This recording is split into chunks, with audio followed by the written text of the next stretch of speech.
आता जी घटना घडली ही दुर्दैवी आहे.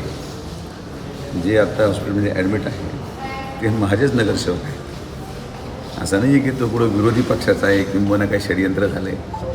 तो माझा एकनिष्ठ कार्यकर्ता म्हणून त्यांनी गेले अनेक 5 वर्ष माझ्यासाठी काम केलं. त्यांच्या सगळ्या संघटनेने माझं काम केलं आणि माननीय शिंदेसाहेबांच्या नेतृत्वाखाली कार्यरत असलेल्या शिवसेनेचा प्रत्येक घटक या जिल्ह्यामध्ये सक्रियतेने महायुतीचं काम करतो आहे. कुठेतरी गैरसमजातून निर्माण झालेल्या वादामधून हा विषय थोडासा पुढं गेला, पण आता स्थिती नियंत्रणात आहे.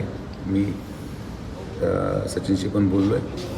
तो त्याला म्हटलं तू काळजी करू नको, तू विश्रांती घे आणि आता जी काही प्रक्रिया आहे किंवा जी काही चूक असेल कोणाची तर त्यावर 100% प्रशासन आहे. प्रशासन त्याच्यावर योग्य ती दखल घेऊन कारवाई करेल.